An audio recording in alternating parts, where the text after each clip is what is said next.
अस्सलाम वालेकुम, मैं हूँ मरियम नवाज़ और आज तारीख है 14 अगस्त 2025। जश्न आज़ादी जहाँ मुल्क भर में मनाया जा रहा है, वहीं पर कुछ रिकॉर्ड हमारी अदालतों ने भी तोड़े हैं। चीफ जस्टिस जनाब याया खान और chief justice Islamabad high court जनाब सरफराज डोगर ने आज वो किया जो शायद पिछले 10, 15, 20 सालों में हमने होते तो नहीं देखा या कभी अदालती तारीख में ऐसा सुना नहीं।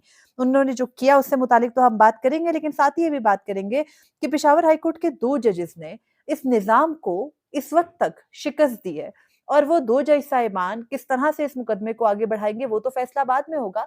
लेकिन इस घुटन के माहौल में आज़ादाना फैसले देने वाले जजेस के बारे में बात हम लोग मुस्तकिल करते रहते हैं और इससे मुतालिक आपके सामने तफ़सीलात रखूँगी और आखिर में ये कि पाकिस्तान तहरीक-ए-इंसाफ को एक बड़ा रिलीफ़ मिला है और जो जश्न आज़ादी है इस पर कुछ सरप्राइज़ भी पाकिस्तान तहरीक-ए-इंसाफ ने दिया जो शायद ये इंतज़ामिया या जो मौजूदा हुकूमत है वो एक्सपेक्ट नहीं कर रही थी। वो क्या था उससे मुतालिक भी बात करते हैं। सबसे पहले तो ये कि आज 14 अगस्त है। हमने देखा कि इस मर्तबा 14 अगस्त को ज़्यादा जोश-ओ-खरोश से इसलिए मनाया जा रहा है क्योंकि भारत के साथ मई में जो तनाज़ा पाकिस्तान का हुआ, उस तनाज़े के बाद अब भारत को ये एक पैगाम देना है। आज यौम मारका हक मनाया जा रहा है, तो कोशिश ये की जा रही है कि हर सूरत ये दिखाया जाए कि हमारे मुल्क में यगांगत भी है, हमारे मुल्क में सारे जो शहरी है वो वतन की खातिर कुछ भी करने को तैयार है। ये बात दुरुस्त भी है, सच भी है।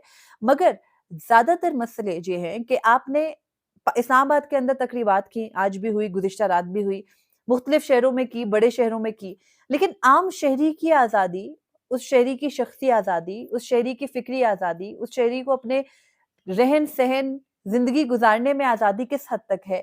ये असल सवाल है। हमारे बहुत सारे लोग ना इस किस्म के फैक्ट्स को जब हम लोग इनके बारे में बात करते हैं तो उनको जोड़ देते हैं इस चीज़ से कि शायद आप मुहिब्बे वतन नहीं हैं, तो आप गद्दार हैं, तो शायद पाकिस्तान तहरीक-ए-इंसाफ के साथ बुरा हो रहा है तो आपको बहुत बुरा लग रहा है। ये पाकिस्तान तहरीक-ए-इंसाफ की बात नहीं है।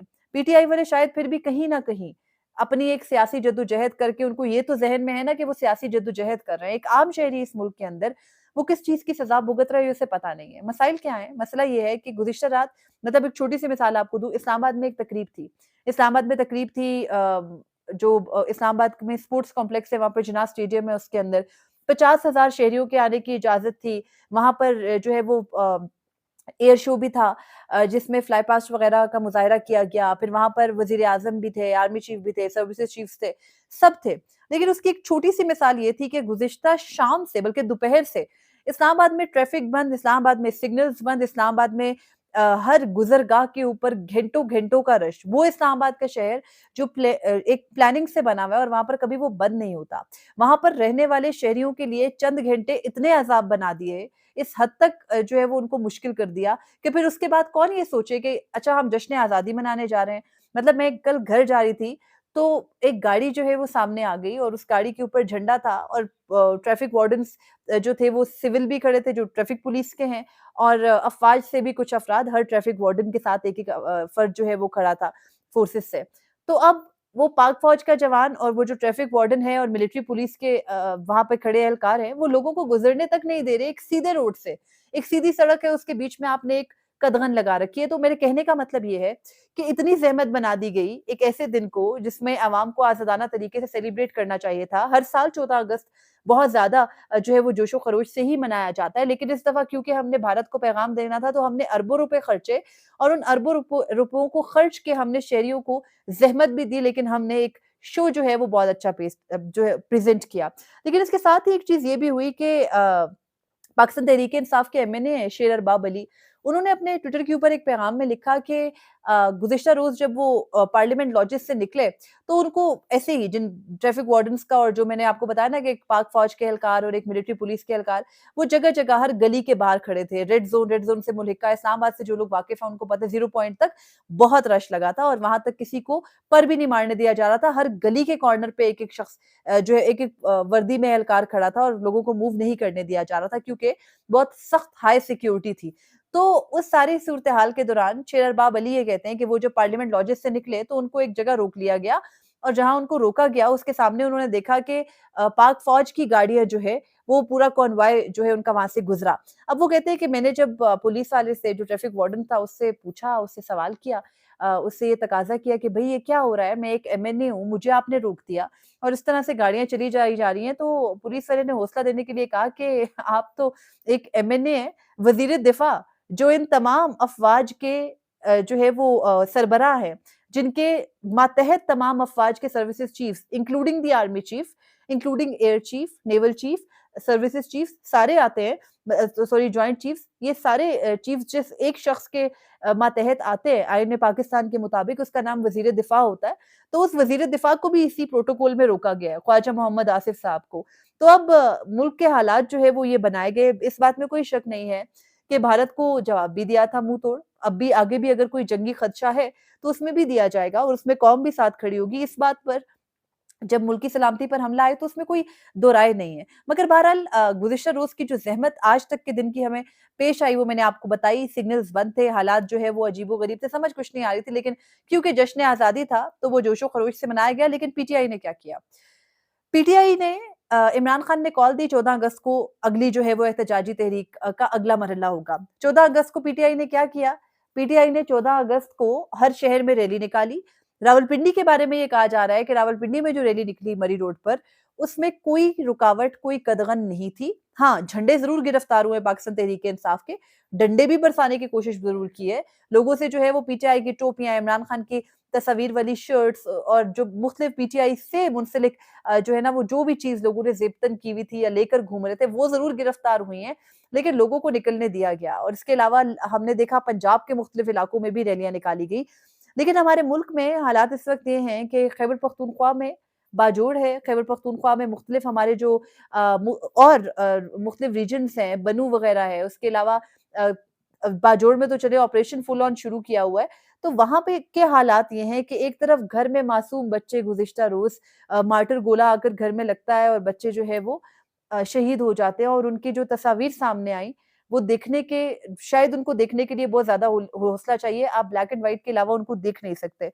जहाँ एक तरफ ये हालात थे, वहीं पर खैबर पख्तूनख्वा के अंदर भी कुछ इवेंट्स थे, जश्न आज़ादी के, उनको कैंसल किया गया। लेकिन जब आप कौमी सतह पर कुछ सानेहात से गुज़र रहे हैं, आपके मुल्क में हालात ये हैं कि पिछले 1 महीने के अंदर अगर आप सिर्फ़ बलूचिस्तान के अंदर गिनें, तो पाक फ़ौज के कितने जवान, ख़ास तौर पर मेजर रैंक के और कैप्टन रैंक के कितने शहीद हुए, अगर हम उनके सिर्फ़ एक टोल देख लें, तो मुझे लगता है हमें बतौर कौम ये सोचना चाहिए कि हम सेलिब्रेट क्या करें और हमें अपनी कौम को आगाही देने की क्या ज़रूरत है, हमें लड़ना किस चीज़ से है। तो बहरहाल कहा ये जाता है कि क्योंकि पाकिस्तानी जो है वो अगर उनको तो एक क्रिकेट मैच भी मिल जाए तो वो खुश हो जाते हैं, दुनिया की खुशतरीन कौमों में से कंसीडर होते हैं। तो किया गया अपनी तरफ से बहुत कुछ किया गया, लेकिन उसके बाद भी इस मुल्क के अंदर शख्सी आज़ादी किसके पास है? आईन और कानून का जो है वो आप ये कह सकते हैं कि आईन और कानून का निफ़ाज़ कहाँ पर है? आज हमारी अदालतों के अंदर, उन अदालतों के अंदर जहाँ पे आम आदमी को इंसाफ नहीं मिलता, जहाँ पर आम आदमी के मुकदमात नहीं लगते, जहाँ पर अपने अदालतों के अंदर बैठे जज कहते हैं कि 71-71 साल बाद जाके लोगों के मुकदमात के फैसले होते हैं। उन अदालतों के अंदर चीफ जस्टिस जनाब याह्या खान ने अपने तरीके का एक केक काटा, पाकिस्तान के झंडे वाला, और एक जो है वो परचम कुशाई की तकरीब हुई सुप्रीम कोर्ट के अंदर, यानी बाहर भी आप नहीं निकल सकते, आप अपनी सुप्रीम कोर्ट की बिल्डिंग के अहाते से निकलने का रिस्क नहीं ले सकते।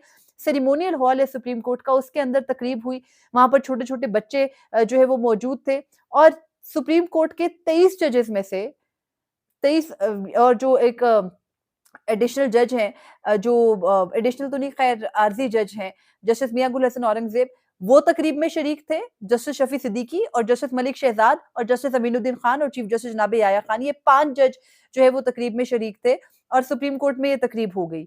और इससे पहले हमने कभी इस किस्म की मिसाल देखी नहीं है। ये बात दुरुस्त है, आपको मुहिब्बे वतन भी आप हो सकते हैं, आप पैगाम भी जारी कर सकते हैं, लेकिन इस मर्तबा क्योंकि ऊपर से ऑर्डर था, सबने बड़े पैट्रियोटिज़्म के साथ, बड़े पैट्रियोटिक तरीके से जो है वो ये जो जश्न आज़ादी है इसको मनाना है, तो वो जश्न आज़ादी मनाया गया।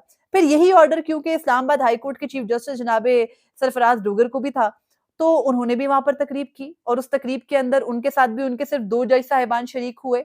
वो भी जो अभी हाल ही में जस्टिस आज़म खान जो कि 26वीं तरमीम के बाद इस्लामाबाद हाई कोर्ट में आए हैं और जस्टिस मोहम्मद आसिफ जो कि चीफ जस्टिस जनाब सरफराज डोगर के साथ खुद तबादला होके बलूचिस्तान हाई कोर्ट से यहाँ आए हैं। तो सिर्फ ये जजेस जो है वो इस्लामाबाद हाई कोर्ट में तकरीब में शामिल थे और बात सिर्फ यहीं पर नहीं रुकती। जस्टिस सरफराज डोगर जिन्होंने अभी कुछ दिनों पहले उनके एजाज में एक तकरीब इस्लामाबाद हाई कोर्ट में हुई, वहां पर उनसे अंग्रेजी ठीक नहीं बोली जा रही थी, आज उनसे उर्दू ठीक नहीं बोली जा रही थी। चलिए अंग्रेजी पर तो हम जज नहीं करते, भाई हमारी मेजर लैंग्वेज नहीं है, अंग्रेजों को कौन सी उर्दू आती है, हम ये कहकर एक दूसरे को हौसला दे देते हैं।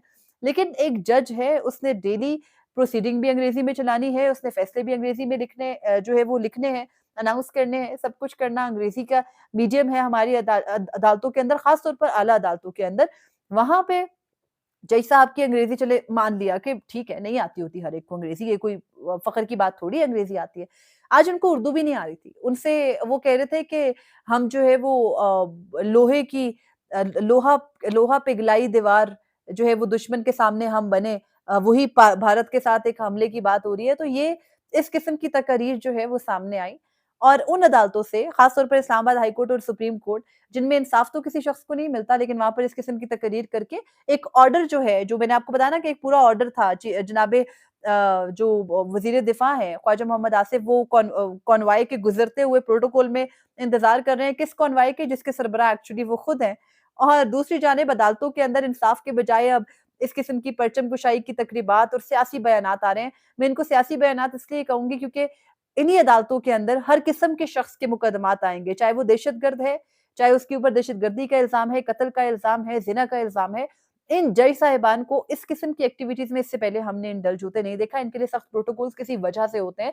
लेकिन क्योंकि मैंने आपको बताया ऑर्डर था ना, कौमी सतह पर, रियासती सतह पर ऑर्डर था, सबने सेलिब्रेट करना है, तो फिर जो आपको पता है 26वीं तरमीम के बाद इस निज़ाम में आकर बैठे हैं, उनके पास ना करने का या अपने असूल दोहराने का ऑप्शन तो है नहीं। तो चीफ जस्टिस जनाब याह्या खान जैसा एक कंज़र्वेटिव, बहुत अपने आप में रहने वाला शख्स भी निकला और फ्लैग होइस्टिंग की उन्होंने पूरी की पूरी तकरीब की। लेकिन उसके बाद एक और अहम खबर ये है कि जहाँ पे एक तरफ ये हो रहा है, वहीं पर पेशावर हाई कोर्ट है। पेशावर हाई कोर्ट ने मिलिट्री कोर्ट्स के मुकदमात में, पेशावर हाई कोर्ट ने अब आकर जो पाकिस्तान तहरीक-ए-इंसाफ को 9 मई के मुकदमात के बाद नाअहल करने का उनके लीडर्स को मामला चल रहा है, उस पर सख्त मौक़िफ़ ले लिया है। पेशावर हाई कोर्ट का 2 रुकनी बेंच है, उन्होंने समाअत की थी परसों, लेकिन अब एक तहरीरी फैसला सामने आया है और वो उमर अयूब और शिबली फराज, जो कि कायदे हिज़्ब इख्तिलाफ सेनेट और कौमी असेंबली में हैं, उनकी नाअहली से मुताल्लिक है। उन्होंने अपनी 9 मई की सज़ाएँ तो जाकर चैलेंज नहीं की, क्योंकि वो फ़िलवक़्त पाकिस्तान तहरीक-ए-इंसाफ की स्ट्रैटेजी है कि उन्होंने सबने मिलकर गिरफ्तारियाँ देनी है, फ़िलहाल नहीं देनी, पहले ये सारी की सारी सज़ाएँ सुना ली जाएँ। तो फ़िलहाल ये हुआ है कि एक तरफ जो पेशावर हाई कोर्ट के जज साहिबान हैं, उन्होंने 9 मई से मुतालिक पहले सख्त मौक़िफ़ लिया, अभी वो समाअत भी दोबारा होनी है। अब जो उमर अयूब और शिबली फराज को नाअहल करने का मामला है, उस पर पेशावर हाई कोर्ट ने स्टे दिया है, प्रॉपर स्टे, और उस स्टे के तहरीरी हुक्मनामे में ये कहा है कि पेशावर हाई कोर्ट ने नए ऑपोज़िशन लीडर समेत सेनेट के अंदर जो तकर्रुरी है शिबली फराज की जगह पर और उमर अयूब की जगह पर, वो रोक दी है। उसके अलावा पेशावर हाई कोर्ट ने ये हुक्म दिया है कि इलेक्शन कमीशन 5 अगस्त को अपने हुक्मनामे के अंदर लिखा कि इलेक्शन कमीशन ने 5 अगस्त को दरख्वास्त गुज़ार शिबली फराज और उमर अयूब को नाअहल करार दिया। स्पीकर के रेफरेंस के बगैर इलेक्शन कमीशन किसी को नाअहल कर सकता है या नहीं, इस सवाल पर अभी तय होना है। और पेशावर हाई कोर्ट ने ये कहा है कि 8 अगस्त को दरख्वास्त गुज़ार को डी नोटिफ़ाई करने का नोटिफ़िकेशन जारी किया गया। सुप्रीम कोर्ट के फैसले के मुताबिक इलेक्शन कमीशन को स्पीकर रेफरेंस के बगैर किसी रुकन को नाअहल करने का इख्तियार नहीं है। फ्री कैन नोटिफ़िकेशन पर मज़ीद कार्रवाई ना करें। इलेक्शन कमीशन को 20 अगस्त तक नोटिस जारी किया गया है और 8 अगस्त के नोटिफ़िकेशन पर दरख्वास्त गुज़ार के खिलाफ मज़ीद कार्रवाई करने से रोक दिया गया है। इससे पहले हुआ ये था कि पेशावर हाई कोर्ट ने उस वक़्त एक जो है ना वो इंटरिम रिलीफ दिया था और उस इंटरिम रिलीफ में ये कहा था कि इलेक्शन कमीशन मज़ीद कोई कार्रवाई ना करे। इलेक्शन कमीशन ने तो नहीं की थी, लेकिन चेयरमैन सेनेट के ऑफिस ने और जो स्पीकर कौमी असेंबली अयाज सादिक का ऑफिस है, उन दोनों ऑफिसेज़ ने ये किया था कि सेनेट के अंदर शिबली फराज को और कौमी असेंबली के अंदर उमर अयूब को उनकी नशिस्तों को खाली कर दिया था। उनके कायदे हिज़्ब इख्तिलाफ के ऑफिसेज़ जो है वो खाली करार दे दिए थे और फिर पीटीआई के ही अंदर से इन्हीं के कुछ करीब के लोग जो है वो बाकायदा लॉबिंग करने लग गए थे उनकी जगह लेने पर। लेकिन पेशावर हाई कोर्ट ने एक बड़ा रिलीफ दिया पाकिस्तान तहरीक-ए-इंसाफ को और उस रिलीफ के अंदर उन्होंने जो इलेक्शन कमीशन समेत जो डीनोटिफ़ाई करने का नोटिफ़िकेशन दिया चेयरमैन सेनेट ने और स्पीकर कौमी असेंबली ने, उसको भी फिलवक़्त मुअत्तल करके कंप्लीट हुक्म इम्तना दिया जो इससे पहले नहीं दिया था।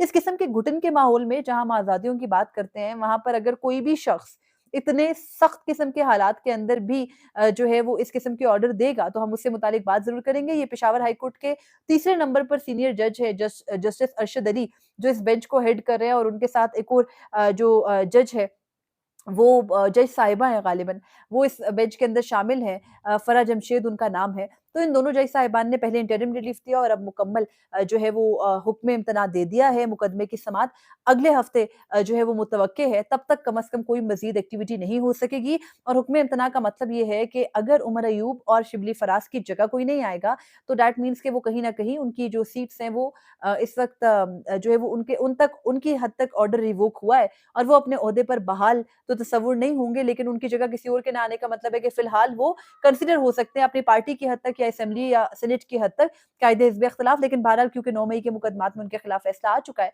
तो वो जो है वो इस वक़्त तक अपनी जो एक्टिविटीज़ हैं, उनको जारी नहीं रख सकते या वो केपी से निकलने का रिस्क नहीं ले सकते क्योंकि वो बसूरत दीगर गिरफ्तार हो जाएँगे। तो ख़ैर फ़िलहाल ये जो है वो अपडेट थी, मैंने आपके साथ शेयर की। गुज़िश्ता रोज़ नहीं कर सकी थी, अभी हम लोग इसके बारे में बात कर रहे हैं और फिर आज क्योंकि जश्न आज़ादी है, तो जश्न आज़ादी की तक़रीबात जहाँ एक तरफ चल रही हैं और मैंने आपको उनका अहवाल शुरू में बताया, तो उसके साथ ही ये सब कुछ भी दूसरे तरफ जो है वो मुसलसल चल रहा है और इससे मुतालिक अपडेट्स मैंने आपको दी। आपका कोई फ़ीडबैक हो ज़रूर सामने रखिएगा। अल्लाह हाफ़िज़।